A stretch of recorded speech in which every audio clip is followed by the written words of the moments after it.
In this video, we're going to start the setup of our autoresponder system. Now, before I go any further, I should mention a couple things. First of all, this is being shown as being set up as just a standalone autoresponder, separately from anything else. But you could also do this within your own blog. So if you've already got a WordPress blog set up, you can add an autoresponder right into that by installing the plugin that I'm about to show you. Okay, so if you already have a blog and you want to put the autoresponder within that blog, you can do that. But I'm showing you here just a standalone installation. Okay, so the first thing I always like to do is make sure that everything's up to date. So I go into Updates, and then I'm going to update to the WordPress version that is the most current. So it'll do that just like that. Okay, let's go back here and back to updates again. And then let's select the plugin and update. And then back to updates. And we're going to select the themes and update.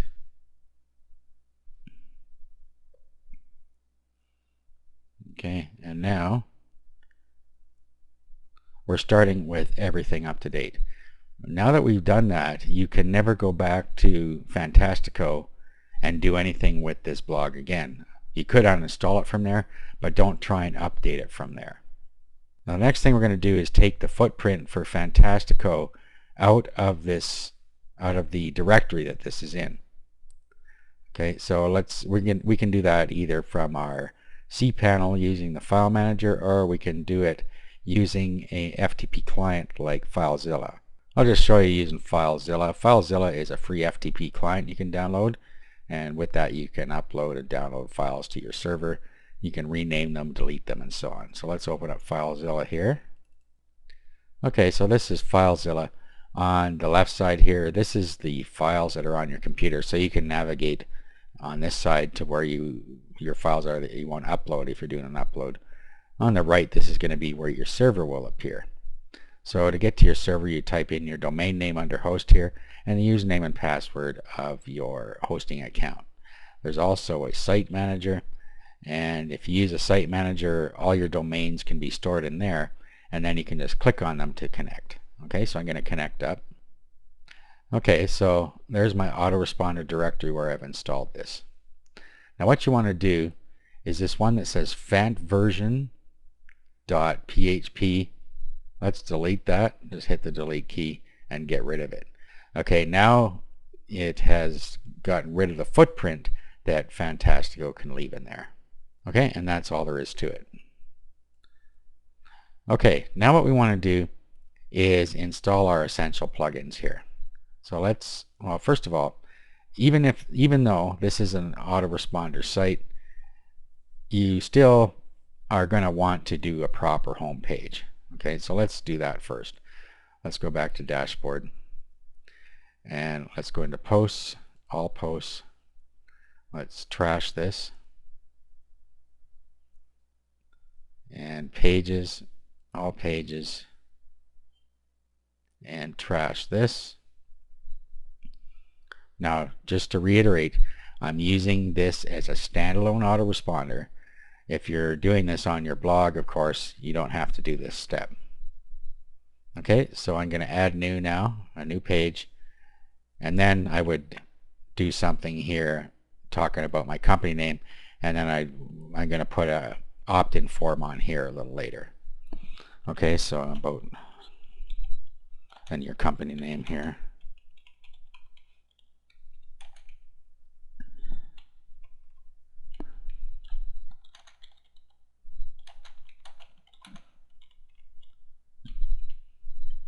And then your intro down here.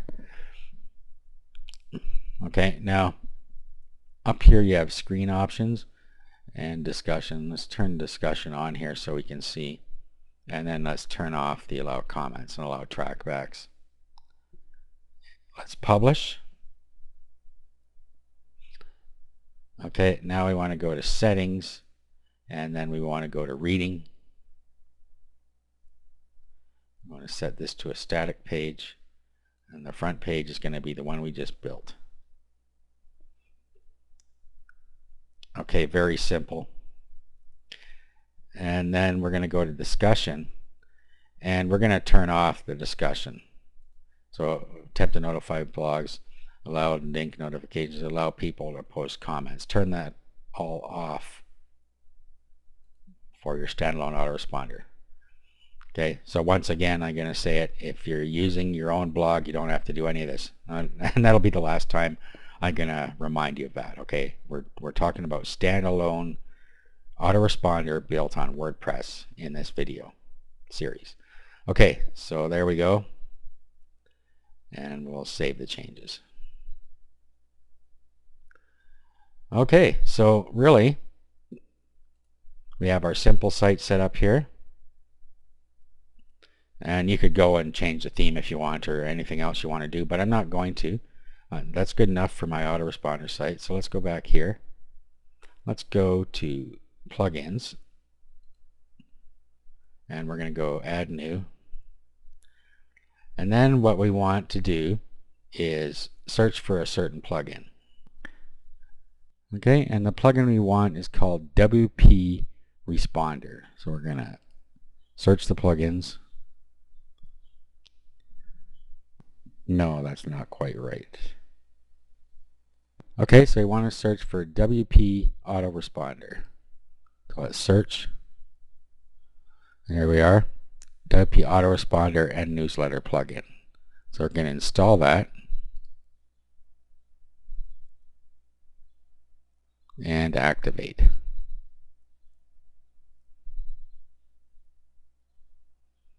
Okay, so you need to do what it says here. You need to set your address in the newsletter settings page. So let's just do that right now. Now the first thing you want to do is make sure that you are going to comply with CAN-SPAM. So you need to put your address in here, whatever your business address is. Okay, so this will appear at the bottom of all your emails. Okay, and if you want to put a logo in your emails, you can just put the URL to where you have it uploaded here. Okay, sometimes you may get a notification from the publisher of the plugin. You can either send it to the email address that is set up for your account, or you can send it to another email address. So if you just want to send it to a junk email address, you can just use send to this email address here. Okay, enable instruction emails after activation, and enable important update news to the notification email address. You can just leave those enabled or disable them if you like. It's just all part of this activation of notifications up here. Okay, now what I was talking about earlier is the email limit. So you have an hourly email limit. So you need to find out from your hosting provider what that is. They usually have it on their help page.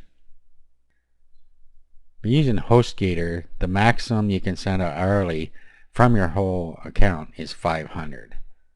So if you have other things sending out emails, you're going to want to reduce this. Let's put 350. Okay, so now this is going to throttle it up. And make sure that we don't overtax the server and get our account deleted or suspended. Now down here you can use an SMTP server if you want. What's going to happen otherwise is going to just use your default server on your account, on your hosting account. So you want to use external SMTP servers. You put it in here. So let's save the settings. Okay, at this point we have the plugin installed and we have the initial bones set up here. In the next video we're going to go through actually setting up our newsletters and broadcasts.